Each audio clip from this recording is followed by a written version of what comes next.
India வெல்வது நிச்சயம்.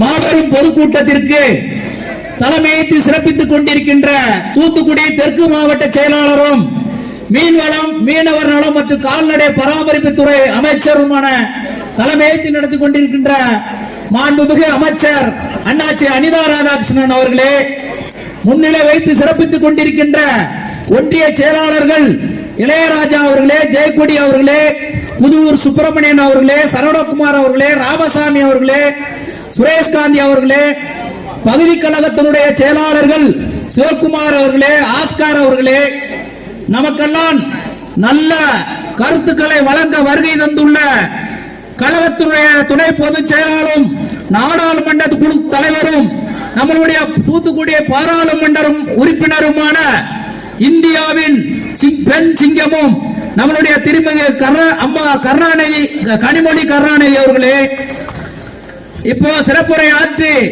விடைபெற்று சென்றுள்ள தோழர் சிபிஎம் மாநில செயற்குழு உறுப்பினர் கனகராஜ் அவர்களே, கழக மாணவர்களுடைய தலைவர் சிறப்புரை ஆற்ற வருகை தந்துள்ள வழக்கறிஞர் ராஜீவ்காந்தி அவர்களே, தூத்துக்குடி மாநகராட்சியின் மேயர் அண்ணன் ஜெகன் பெரியசாமி அவர்களே, கழக வர்த்தகனுடைய இணை செயலாளர் அண்ணன் எஸ்ஆர்எஸ் உமரி சங்கர் அவர்களே, கழக மகளிருடைய பிரச்சார குழு செயலாளர் ஜெசி பொன்ராணி அவர்களே, மாவட்ட ஊராட்சி தலைவர் தலைமை செயற்குழு உறுப்பினர் அக்கா பிரபசக்தி அவர்களே, தலைமை செயற்குழு உறுப்பினர்கள் அண்ணன் ஜிஎஸ்டி செந்தூர்மணி அவர்களே, மாடசாமி அவர்களே, மற்றும் வருகை தந்துள்ள மாவட்ட நிர்வாகிகள், ஒன்றிய கழகத்தினுடைய செயலாளர்கள், பொதுக்குழு உறுப்பினர்கள், மாவட்ட அணி அமைப்பாளர்கள், பேரூர் கழக செயலாளர்கள், மாவட்ட இளைஞரணி துணை அமைப்பாளர்கள், நகராட்சி உள்ளாட்சி சேர்மன்கள், பேரூராட்சி மன்ற தலைவர்கள்,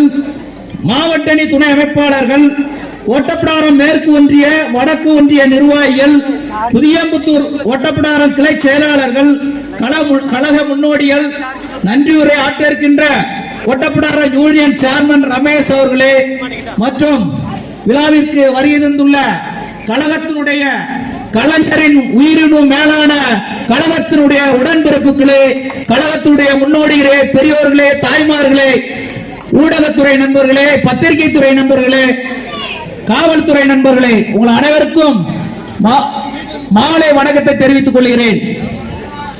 மாண்புமிகு தமிழகத்துடைய முதலமைச்சர் அவர்கள் ஆட்சி பொறுப்பேற்றதில் இருந்து தமிழக மக்களுக்காகவும் தமிழ் மண்ணுக்காகவும் தமிழக மக்களை காப்பாற்ற வேண்டும் என்பதற்காக தமிழகத்தினுடைய முதலமைச்சர் அவர்கள் சீரிய முயற்சியில் எண்ணற்ற திட்டங்களை செய்து கொண்டிருக்கின்ற முதலமைச்சர் அவர்கள்.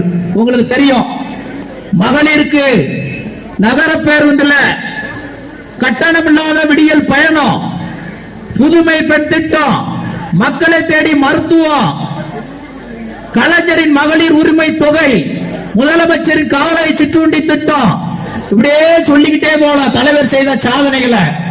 மாண்புமிகு தமிழகத்தினுடைய முதலமைச்சர் அவர்கள் சிறுகாலம் நடந்தது. அதிமுக ஆட்சி உடன் ஒன்றிய பாஜக ஆட்சியும் 10 ஆண்டு காலத்தில் தமிழக மக்களுக்கு துரோகம் செய்தார்கள். ஒரு திட்டம் கூட நிறைவேற்றப்படவில்லை. நம்முடைய முதலமைச்சர் வந்த பிறகுதான் பல்வேறு திட்டங்கள் நிறைவேற்றப்பட்டன. பாஜக ஒன்றிய ஆட்சியில் தொழிற்சாலையில் வரவில்லை.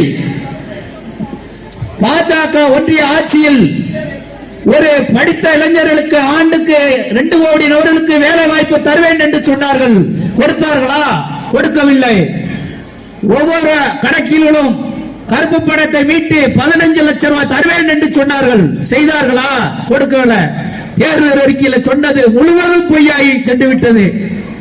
அதே மாதிரி நம்மளுடைய தூத்துக்குடி பாராளுமன்ற உறுப்பினர் அவர்களுடைய முயற்சியில் நம்மளுடைய ஓட்டப்பிடாரம் ஒன்றியத்தில் தெற்கு கிராமத்தில் பர்னிச்சர் பார்க், அதே மாதிரி இப்போ ஒரு காரு தொழிற்சாலை வருது. நம்மளுடைய மாண்புமிகு பாராளுமன்ற உறுப்பினருடைய முயற்சியிலும் நம்மளுடைய அமைச்சர் அண்ணாச்சி அனிதா ராதாகிருஷ்ணனுடைய முயற்சியில படித்த இளைஞர்களுக்கு வேலை வாய்ப்பு உருவாவதற்கு பல்வேறு திட்டங்களை கொண்டு வருகிறார்கள். இயற்கை பேரிடர் வந்தது. இயற்கை பேரிடர் பொழுது மாண்புமிகு தமிழகத்தினுடைய முதலமைச்சர் அவர்கள் வெள்ள நிவாரண நிதிக்கு ஒன்றிய அரசுக்கு கடிதத்தை எழுதி அனுப்பினார்கள். வெள்ள நிவாரணி ஒன்று கொடுக்கல. நம்ம தமிழக அரசு மாண்புமிகு தமிழகத்துடைய முதலமைச்சர் அவர்கள் தான் நமக்கு வெள்ள நிவாரண நிதியாக ஒவ்வொரு குடும்ப அட்டைதாரருக்கும் 6000 ரூபாயும் 1000 ரூபாயும் வழங்கிய அரசு தான் நம்மளுடைய மாண்புமிகு தமிழகத்தினுடைய ஆட்சி. அதனால அந்த ஆட்சிகள் முழுமையாக மாண்புமிகு தமிழகத்தினுடைய முதலமைச்சர் அவர்களுக்கு நீங்கள் எல்லாரும், முதலமைச்சர் அவர்கள் நீங்கள் என்றென்றும் உறுதுணையாக இருக்க வேண்டும். நம்மளுடைய பாராளுமன்ற உறுப்பினர் அவர்கள் இப்பொழுது தூத்துக்குடியில அவங்க வெற்றி பெற்று அவங்க செல்லாத கிராமம் கிடையாது, அனைத்து பகுதிக்கும் சென்று பல்வேறு திட்டங்களை நிறைவேற்றி கொடுத்த பாராளுமன்ற உறுப்பினர் தான் நம்மளுடைய பாராளுமன்ற உறுப்பினர். அவர்களுக்கு நீங்கள் என்றென்றும் உறுதுணையா இருக்கவும். படித்த இளைஞர்களுக்கு வேலை வாய்ப்பு வருது என்று சொன்னால் அவரால் தான் வருகிறது. ஆனால் நம்மளுடைய இளம் தலைவர் விளையாட்டுத்துறை அமைச்சர் அவர்கள் ஒரு சீரிய முயற்சியில் பல்வேறு திட்டங்கள் வருகிறது. நம்மளுடைய அமைச்சர் அனிதாரிதாசன் தலைமையிலும் பல்வேறு திட்டங்கள் நிறைவேற்றப்படுகிறது. ஆகவே நீங்கள் என்றென்றும் தமிழகத்துடைய முதலமைச்சர் அவர்களுக்கு நீங்கள் உறுதுணையாக இருக்க வேண்டும். பாராளுமன்ற தேர்தல் வருகிறது. நமது தூத்துக்குடி பாராளுமன்ற தொகுதியில் நம்மளுடைய அம்மா எம்பி கனிமொழி தான் நிற்பாங்க, எந்த மாற்று கருத்தும் கிடையாது. இந்தியாவில் நாடு ஒரு பாராளுமன்ற தொகுதி வெற்றி பெறும், அவங்க துணை பிரதமர் ஆவாங்க, இல்லட்டா மத்தியில அமைச்சர் ஆவாங்க என்று சொல்லி உங்களை அன்போடு சொல்லி ஓட்டப்படாத சட்டமன்ற தொகுதியில அதிகமான வாக்குகளை பெற்று தர வேண்டும் என்று சொல்லி சபதம் ஏற்க வேண்டும் என்று சொல்லி அன்போடு சொல்லி